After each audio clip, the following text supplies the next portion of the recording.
High everyone, this is M Khan. আপনারা দেখছেন আমার আপনার সবার প্রিয় চ্যানেল ইংরেজি শেখার one of the best channels on YouTube, English with M Khan. আজকে হাজির হয়েছি লটস অফ প্লেন্টি অফ এদের সঠিক ব্যবহার নিয়ে। কারণ আমরা জানি যে ইংরেজি বাক্যে এগুলো সঠিকভাবে ব্যবহার করতে গিয়ে আমরা অনেক সময় কনফিউজড হয়ে যাই যে এদের পরে কোন ভাব বসাবো, সিঙ্গুলার নাকি প্লুরাল। এই বিভিন্ন ধরনের কনফিউশন এবং ডাউটস এই ভিডিওর মাধ্যমে ক্লিয়ার হয়ে যাবে। ভিডিওটি পুরো দেখবেন, একদম স্কিপ করবেন না। আর যারা চ্যানেলে নতুন আছেন তারা অবশ্যই চ্যানেলটিকে সাবস্ক্রাইব করে নেবেন। তো চলুন শুরু করি আজকের ভিডিও। দেখে নেব লটস অফ এরা বাক্যে কখন কোথায় কিভাবে ব্যবহৃত হয় বা কেনই বা এরাকে ব্যবহার করব, কি জন্য এদের ব্যবহার করব সেটা আগে জেনে নিই। মনে রাখবেন লট অফ বা লটস অফ এটা আমরা ব্যবহার করব প্রচুর অর্থে, অনেক অর্থে, প্রচুর পরিমাণে। এই অর্থটা বোঝাতে গিয়ে আমরা ব্যবহার করব লট অফ বা লটস অফ। এবার জানবো যে লট অফ বা লটস অফ এদের পরে কোন সাবজেক্ট বসবে, সিঙ্গুলার নাকি প্লুরাল, তাই না? তো মনে রাখবেন এদের পরে সাবজেক্ট সিঙ্গুলারও বসতে পারে আবার প্লুরালও বসতে পারে, কোনো অসুবিধা নাই। আর এখানে যেটা সবচেয়ে বেশি মনে রাখার বিষয় সেটা হচ্ছে এটা যে লট অফ বা লটস অফ এর পরে যদি সাবজেক্ট সিঙ্গুলার হয় তাহলে ভার্ব হবে সিঙ্গুলার, আবার সাবজেক্ট যদি প্লুরাল হয় তাহলে ভার্ব হবে প্লুরাল। এই কথাটা মনে রাখতে হবে। এবার একটা এক্সাম্পল দিয়ে এটা ক্লিয়ার করে দিই। A lot of time is required to learn a language. তাহলে এখানে আমরা লট অফের পরে কি ব্যবহার করলাম, টাইম। তাহলে টাইম এখানে কি সিঙ্গুলার, তাহলে সিঙ্গুলার সাবজেক্টের জন্য ভার্ব ইজ কি হলো, সিঙ্গুলার। মনে থাকবে। আরেকটা এক্সাম্পল দিই, lots of patience is needed to. তাহলে এখানে পেশেন্স সিঙ্গুলার, আনকাউন্টেবল নাউন। তাহলে তারপরে কি ব্যবহার করলাম, তাহলে সিঙ্গুলার সাবজেক্ট আবার ভার্ব বসলো সিঙ্গুলার ইজ। তার মনে থাকবে। এবার আপনাকে দেওয়া যাক একটা প্লুরালের উদাহরণ, a lot of my friends want to learn মোর।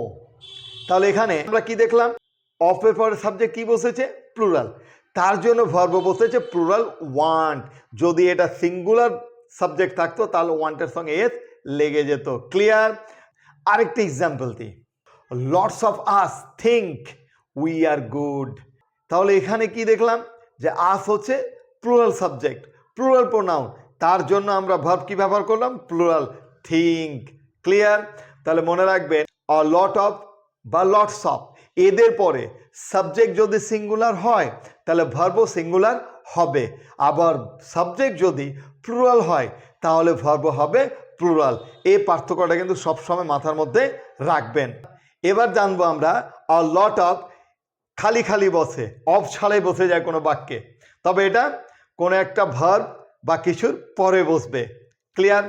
যেমন আই লাভ সুইমিং আ লট, তাহলে এখানে আ লট অফ ছাড়াই বসে গেছে।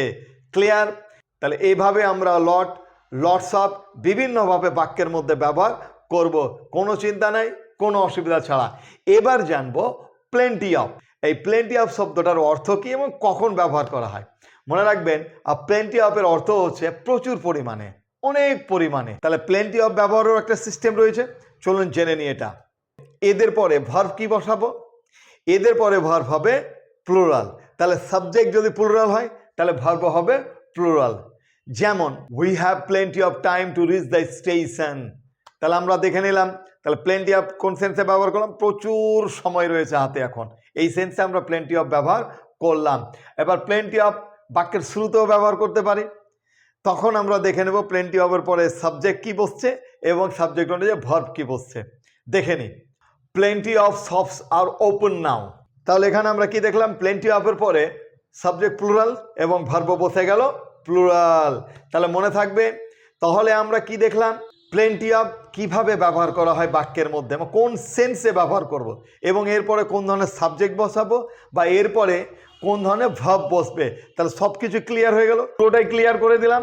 আমার মনে হয় না যে আর কোনো সন্দেহ বা কনফিউশন আপনাদের মাথায় থাকবে। তাহলে এই ভিডিও থেকে আমরা শিখে নিলাম লটস অফ এবং প্লেন্টি অফ এর সঠিক ব্যবহার, যে এরা কখন কোথায় কিভাবে বাক্যের মধ্যে ব্যবহৃত হয়। তাহলে আর কোনো কনফিউশন থাকলো না। তাহলে যদি ভিডিওটি ভালো লেগে থাকে তাহলে সাবস্ক্রাইব করে নেবেন, ভিডিওটিকে লাইক করতে ভুলবেন না। আবারও দেখা হবে আপনাদের সঙ্গে আরও একটি সুন্দর টপিক নিয়ে, আরও একটি ভিডিও নিয়ে। ততক্ষণ পর্যন্ত সবাইকে বাই।